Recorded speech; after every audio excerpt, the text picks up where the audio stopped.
ನಮಸ್ಕಾರ. Sairam tours and ಟ್ರಾವೆಲ್ಸಿಂದ Manjunath ಮಾತಾಡ್ತಾ ಇರೋದು. ನಾವು ಕಳೆದ ದಿನಗಳಲ್ಲಿ ಹೇಳಿದ ರೀತಿಯಲ್ಲಿ ಪ್ರಯಾಗ್ರಾಜ್ನ ಪ್ರವಾಸ ಏರ್ಪಡಿಸಿದ್ವಿ. ಅದೇ ರೀತಿ ತುಂಬ ಉತ್ತಮವಾದ ರೀತಿಯಲ್ಲಿ ಯಾವುದೇ ತೊಂದರೆ ತೊಡಕು ಇಲ್ಲದೆ ಪ್ರಯಾಗ್ರಾಜ್ನ ರೀಚ್ ಆಗಿದ್ದೀವಿ.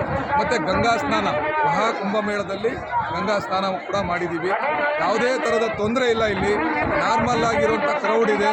ನೀವು ಎಷ್ಟು ಜನ ಬಂದ್ರೂ ಎಲ್ಲ ರೀತಿ ಫೆಸಿಲಿಟೀಸ್ ಇದೆ. 4 ರಿಂದ 5 ಕಿಲೋಮೀಟರ್ಗಳ ಕಾಲ ಸ್ವಲ್ಪ ದೂರದಲ್ಲಿ ಪಾರ್ಕಿಂಗ್ ಕೊಟ್ಟಿದ್ದಾರೆ. ಅಲ್ಲಿಂದ ಬೈ ವಾಕ್ ಬರ್ಬೋದು. ಮತ್ತು 2 ವೀಲರ್ ಫೆಸಿಲಿಟೀಸ್ಗಳಿದೆ, 3 ವೀಲರ್ ಆಟೋ ಇದೆ. ಏನೂ ತೊಂದರೆ ಇಲ್ಲ. ಇನ್ನೂ ಹೆಚ್ಚಾಗಿ ಬಂದು ಈಗ ಮಹಾಕುಂಭಮೇಳದಲ್ಲಿ ಪಾಲ್ಗೊಳ್ಳಬೇಕು ಅಂತೇಳಿ ಎಲ್ಲರಲ್ಲೂ ವಿನಂತಿಸಿಕೊಳ್ತೇನೆ. ಯಾಕೆ ಅಂತಂದರೆ ಈ ಒಂದು ಸಮಯ ಮತ್ತೆ ನಮ್ಮ ಜೀವಿತಾವಧಿಯಲ್ಲಿ ಸಿಗಲಿಕ್ಕಿಲ್ಲ ಅನ್ನೋದು ನನ್ನ ಭಾವನೆ. ದಯಮಾಡಿ ಎಲ್ಲರೂ ನಿಮ್ಮ ಕೆಲಸಗಳನ್ನು ಬದಿಗೊತ್ತಿ ಬಂದು ಹೋಗಲಿಕ್ಕೆ ಅವಕಾಶ ಮಾಡಿಕೊಂಡು ನಿಮ್ಮ ಸಮಯವನ್ನು ಇಲ್ಲಿ ಕಳೀಬೇಕು ಅಂತೇಳಿ ಆ ಮಹಾಕಾಳನಲ್ಲಿ ಪ್ರಾರ್ಥಿಸ್ಕೊಳ್ತೇನೆ.